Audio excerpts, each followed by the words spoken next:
진정한 국민 주권의 회복이 될 거다. 반갑습니다. 김영현TV입니다. 지난 4개월 동안을 좀 돌아보면요. 대한민국에서 벌어진 일들은 전 세계 전무후무하죠. 사실 충격적이긴 합니다. 현직 대통령을 감옥에 가둔 나라 아마 세계에도 없을 듯한데요.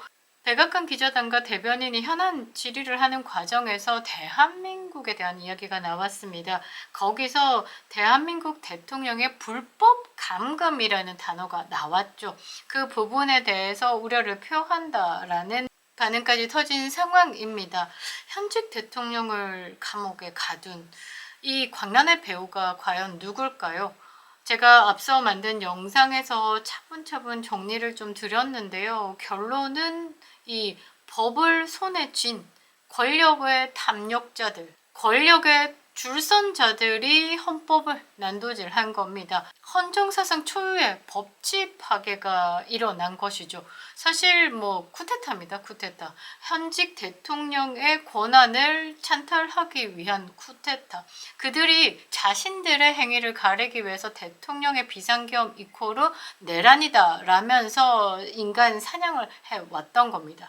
여기에 우리 국민들은 눈을 떴고 윤석열 대통령을 지키기 위해서 앞장섰죠.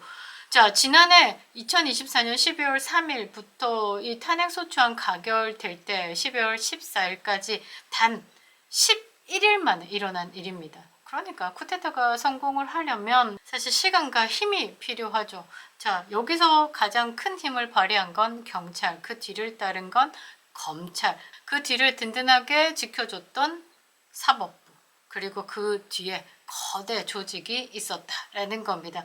이 부분에 대해서 한 번 더 다룰 필요가 있을 것 같고요. 윤석열 대통령 탄핵 심판에서 기각 사인이 떴습니다.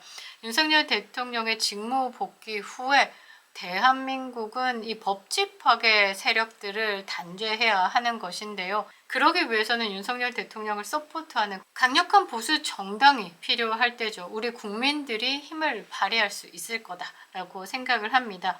이 엄청난 반역적 이 쿠데타, 이거는 사실 윤석열 대통령 탄핵소추안이 통과된 후에 일어난 것이 아니라 사실 그 이전부터 일어나고 있었다라고 보시면 될 것 같은데요. 영상 시작하겠습니다. 구독과 좋아요 버튼 꼭 눌러주시고요. 끝까지 시청 부탁드리겠습니다. 아직도 김영현TV를 구독하지 않으신 분들은 구독과 알림 설정 부탁드리겠습니다. 큰 힘이 되고 있습니다. 자, 12월 3일 그리고 탄핵소추안이 12월 4일 통과되기까지 많은 일들이 있었습니다. 한동훈이 중간에 나와서 공동정부를 통치하겠다라고 야욕을 드러냈고 그 과정에서 경찰이 반란을 시작을 한 겁니다. 윤석열 대통령이 직무가 정지되지 않았음에도 불구하고 12월 6일에 경찰의 반란이 시작되었습니다. 송영호 안보수사 심의관을 필두로 120명의 특수수사팀을 꾸렸습니다. 그 뒤에 우종수가 다시 150명 규모로 증원을 시켜가지고 국가수사본부장으로 이 특별수사단을 구성해가지고 윤석열 대통령을 향한 인간 사냥을 시작했습니다. 더욱더 충격적인 것은요, 이 직속 상관이죠. 조지호 경찰청장, 김봉식 서울경찰청장. 내란 혐의다라고 바로 긴급 체포했습니다. 완벽한 하극상을 저질렀다라는 점이고 쿠데타를 일으켰다라고 보시면 되겠죠. 경찰이 시작을 했고 그 후에 따른 건 검찰입니다. 검찰은요, 이 박세현을 중심으로 비상특별수사본부를 구성했습니다. 헌법을 정면으로 짓밟았습니다. 현직 대통령이 이런 특별수사본부를 구성함에 결정을 해줘야지 되는 겁니다. 그런데 대통령의 결정 하나 없이 자신들이 누구의 결정으로, 누구의 승인으로 이 특별수사팀을 만들고 인간 사냥을 시작했는지, 그러니까 윤석열 대통령을 넘어서는 더 거대한 세력의 오더를 받고 움직였다라고 볼 수 있고요. 또 하나는 이 윤석열 대통령을 끌어내리기 위한 이 내란 역적의 세력들의 오더를 받고 이제 개가 되어서 움직였다라고 볼 수 있는 상황입니다. 사실 1번이 무서울까, 2번이 무서울까? 라고 봤을 때 저는 일본이 사실 무섭습니다. 거대 조직이다라는 건 한 나라를 통째로 삼키기 위한 국가와 국가의 일들이지 않을까. 그러니까 제대로 뿌락지 심어놓은 것들이 이 윤석열 대통령을 상대로, 그러니까 국가를 통째로 넘기기 위한 매국 행위로 움직이지 않았을까. 사실 저는 1번이 더 무서운 건데요. 2번 같은 경우는 윤석열 대통령의 직무 복귀 후에 이 사법적으로 단죄를 하면 될 일이지만, 이 1번 같은 경우는 국가 전체가 오염됐다라고 봐야 되겠죠. 아주 무서운 일들이 일어났다라는 겁니다.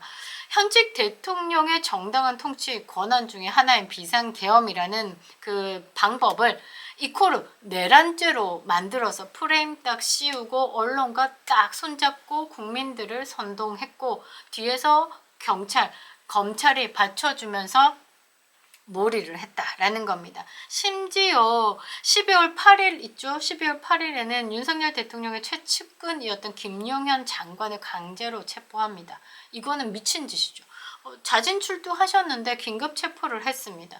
이때 국가 질서는 완벽히 박살이 나는 거죠. 이때까지만 해도 국민들이 몰랐습니다. 아, 그렇구나. 아, 진짜 잘못했구나. 아, 우두머리구나. 아, 이런 느낌이었다라는 거죠. 그 다음에 공수처가 토스를 받습니다. 그러니까 제가 봤을 때는 민주당이 이 검찰은 또 다른 세력과 짜미짜미가 돼서 오더를 받는 상황, 저는 한동훈이다라고 생각을 하고요. 경찰 같은 경우도 사실 경찰 조직이 거대하기 때문에 이 민주당이 움직일 수 있는 건 사실 뭐 제한적일 수 있는 거죠. 그래서 이 집중적으로 오더를 내릴 수 있는 공수처를 택하지 않았을까. 공수처의 태생 자체가 문재인 정부에서 개로 탄생을 한 거잖아요. 그러니까 공수처의 이 권한을 몰아줬죠. 야, 윤석열 대통령 내란죄로 엮어가지고 어떻게든 깜빵가게 만들어봐. 나중에 너 오동훈이 나중에 뭐든 시켜줄게. 예? 하고 움직였겠죠. 공수처가 치명적인 일들을 자행합니다.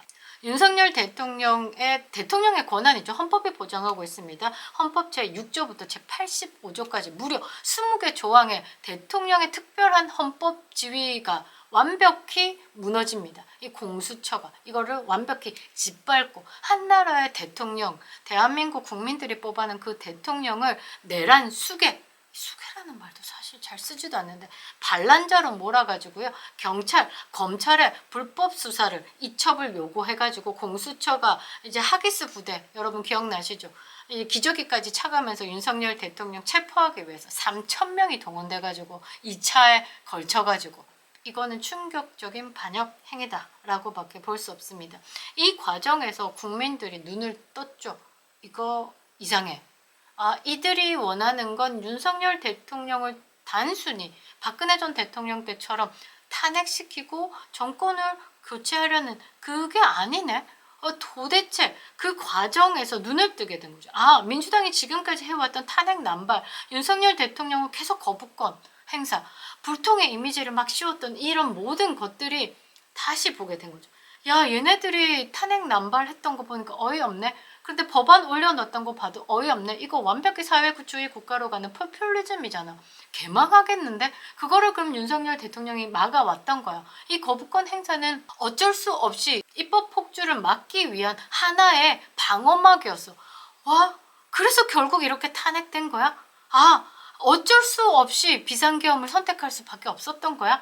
아, 탱크가 오고 헬기가 날고 미사일이 나르고 이게 전쟁이 아니구나. 대통령이 본 상황이 지금의 전시에 준하는 상황이구나. 이게 하이브리드 전이구나. 우리는 중국 아가리에 들어가기 일보 직전이었구나. 국민들이 사상이 송두리째 바뀌어버린 겁니다. 그래서 전국 곳곳에서 분노가 일어났고 온라인에서는 사실관계를 찾기 시작했고 2030들이 진짜 궁금하다. 이거 누가 이렇게 만들었느냐. 이 반란의 세력들 민주당이 아니었어. 거대한 조직이었어. 쉐쉐야? 뭐야? 글들이 막 빠르게 확산되면서 계몽이 일어나기 시작한 겁니다. 대한민국의 국민들이 뽑아놓은 그 대통령은요, 우리 국민의 주권의 종합 세트죠.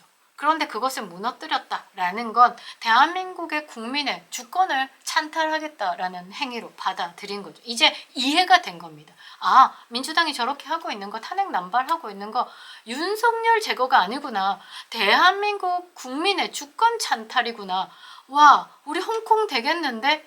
이런 느낌으로 이제 전국 곳곳에서 일어난 거죠. 자, 헌법 77조를 보면요. 대통령이 국가 비상 사태 시 군대를 동원해서 비상계엄을 선포할 수 있는 권한을 보장하고 있습니다. 헌법 제84조는요. 대통령이 내란이나 외환죄가 아닌 이상 재직 중에 형사상 소출을 받지 않도록 보호하고 있습니다. 그런데 이 헌법 제77조, 헌법 제84조를 무너뜨렸습니다. 누가 무슨 권한으로 이거를 무력화할 수 있다라는 건지, 이거는 뒷배경이 어마어마하다라고 봐야 되는 겁니다. 지금 지목되고 있는 배후 세력들이 드러나고 있는 상황이죠. 뭐 이재명 들어갑니다. 그런데 이재명의 이름 뒤에 따라오는 동부경기연합, 그리고 이석기가 있죠. 그리고 극저단체 민주노총, 그리고 정의당 일부의 그 간첩이다라고 보이는 사람들, 그리고 친좌파 법조조직 우리법연구회, 그리고 민변이 있습니다. 이렇게 딱 봤을 때 이 장애집회 서포트 치고 들어오고 이제 법적으로 보호하면서 이 내란의 세력들, 근데 여기서 손잡은 세력들도 있습니다. 그러니까 이것들이 법으로 무장했고 이제 언론하고 이제 민주노총 조직들로 무장했고, 그래서 국가의 질서, 사회 질서를 완벽히 붕괴시킬 수 있는 힘을 가졌죠. 그래서 지금까지 끌고 온 겁니다. 그런데 대한민국 국민들이 막아낸 겁니다. 국민을 기만하는 행위에 우리 국민들이 단죄를 하고 있다라는 거죠. 어찌 보면 한 개인이라서 힘이 없는 것 같지만요. 뭉치면 산다라는 말이 있죠. 뭉치면 산다. 그래서 우리는 우리 스스로를 지켜낸 겁니다. 이번 사태를 통해서 대한민국은 완벽히 새로운 국면을 맞았죠. 좌파 주류 언론들의 거짓말, 그 다음에 허위 보도, 왜곡, 선동 이런 거 다 알게 됐죠. 그러니까 이 국민들이 이 가짜 뉴스를 못 보겠대서 진실을 찾기 위해서 유튜브로 빠진 겁니다. 그래서 유튜브가 영향력이 굉장히 커졌고, 지금 상황들을 보면서 국민들이 사법부에 대한 신뢰를 저버렸고 헌법재판소의 그 부패를 눈앞에서 목격을 해버린 겁니다. 그래서 대한민국이 더더욱 각성하기 시작을 한 거죠. 여기 하나 또 튀어나왔죠. 선관위의 부정부패. 대통령께서 비상계엄을 선포할 때 이 부정선거에 대한 언급을 했는데, 그동안에 언론들이 부정선거를 언급하면 부정선거 음모론자 이러면서 완전 뭐 병신 취급받으면서, 그래서 부정선거라는 말을 국민들도 참 쉽지 않았습니다. 그런데 이게 진짜 있었어요. 이게 진짜 있었고, 이 부분에 대해서 증거들이 또 헌법재판 심판 과정에서도 나왔고, 이게 완벽히 무너지고 난 다음엔 재건의 시간입니다. 이 대통령의 직무복귀가 지금 파란불이 켜진 상황에서 사실 윤석열 대통령의 재건 타임이 완벽하게 받쳐지지 않을까. 그래서 법치 회복의 결정적인 순간이 될 것 같다라고 봅니다. 일단 책임자들로 거론되고 있는 박세현, 이 한동훈 라인이죠. 그 다음에 오동훈, 한동훈이 추천했죠. 그 다음에 우정수, 경찰의 쿠데타를 일으킨 사람입니다. 이 세 개를 딱 모아가지고 이제 민주당이 좋아하는 특검 발의를 해야 되겠죠. 즉각 체포하고 단호하게 처벌을 해야 됩니다. 헌법을 짓밟고 국가의 헌정 질서를 파괴한 반역자들입니다. 쿠데타 세력이다 라는 것이죠. 법치가 무너지고 나면 무법천지가 되는 겁니다. 법치 국가의 법치를 무너뜨리는 세력은 반국가 세력으로 분류가 되는 거죠. 이거는 내란을 일으킨 세력. 그러니까 내란죄는 뭐 사형 또는 무기징역이다 라는 거죠. 대한민국의 정의를 다시 세우기 위해서라도 박세현이, 우정수, 오동훈이는 확실하게 조사를 해야 된다라는 겁니다. 윤석열 대통령 직무복귀 하시고 지금 반국가 세력의 일거척결, 그리고 부정선거 세력에 대해서 완벽히 밝히면 진정한 국민 주권의 회복이 될 거다라고 보는데요. 지금 대한민국은 민주주의 수준을 높이는 것이 가장 시급한 문제이지 않을까라고 생각을 합니다. 바들바들 떨고 있을 쿠데타 배후 세력들, 더 이상 도망갈 길은 없을 것 같습니다. 그립다 윤석열, 김영현 TV였습니다.